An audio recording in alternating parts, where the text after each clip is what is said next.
Nous commencerons ce premier journal d'information par le couvre-feu. Vous le savez, Israël est sorti provisoirement ce matin de sa première nuit de couvre-feu et il n'est pas certain que le déploiement de milliers de policiers ait eu l'effet dissuasif escompté auprès des jeunes qui se sont entêtés à célébrer la fête de Pourim hier soir comme ils le souhaitaient, c'est-à-dire lors de soirées qui ont violé au passage les mesures de distanciation sociale et les gestes barrières.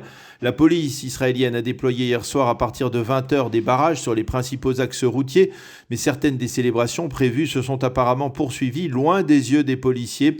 Et c'est d'autant plus préoccupant que l'on a enregistré au cours des 24 dernières heures 2 décès de jeunes malades du corona, âgés de 25 et de 26 ans, qui n'avaient pas d'antécédents médicaux graves, l'un à Nazareth, l'autre dans la partie est de Jérusalem. Hier soir, le ministre de la Santé, Yuli Edelstein, a mis en garde la population israélienne. Nous risquons de devoir à nouveau imposer des restrictions durant la fête de Pessah si le taux de contamination devait augmenter après la fête de Pourim. Il faut souligner que le coefficient de contamination qui avait nettement baissé au cours des dernières semaines est à nouveau à la hausse et qu'il approche du 1 fatidique. Israël a interrompu l'acheminement de vaccins vers l'étranger à la demande du conseiller juridique du gouvernement. Le docteur Avichai Mendelblit a demandé en effet hier au conseiller à la sécurité nationale Meir Ben Shabbat des détails sur le programme de distribution de ces vaccins. C'est en effet le Conseil pour la sécurité nationale qui a sélectionné au cours des derniers jours les pays demandeurs sans toutefois obtenir le feu vert nécessaire du ministère des Affaires étrangères. Benny Gantz s'est félicité de cette décision. Hier, le ministre de la Défense avait demandé à Binyamin Netanyahou de stopper l'acheminement de ces vaccins vers l'étranger. Selon lui, cela pourrait mettre en danger la sécurité de l'État d'Israël, a-t-il dit. Gantz a rappelé qu'une partie importante de la population n'avait toujours pas reçu la seconde dose du vaccin de Pfizer. A noter qu'à l'occasion de la fête de Pourim, Tsahal a imposé depuis la nuit dernière un bouclage des territoires, un bouclage qui sera maintenu durant tout le week-end. Les postes de passage entre Israël et la bande de Gaza ont également été fermés.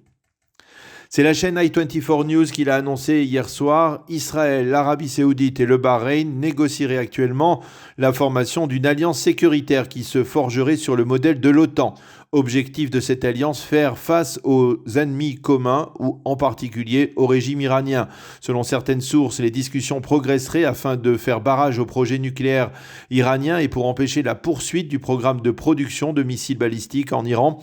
Il convient de souligner que Binyamin Netanyahou s'est entretenu hier au téléphone avec le prince héritier du Bahreïn et que les deux hommes ont évoqué 2 dossiers brûlants. Le nucléaire iranien donc, mais également l'intérêt manifesté par le royaume du Bahreïn pour être partenaire d'Israël dans la production en Israël de vaccins des consortiums Pfizer et Moderna, ce qui en soi confirme l'excellent état des relations entre les deux pays.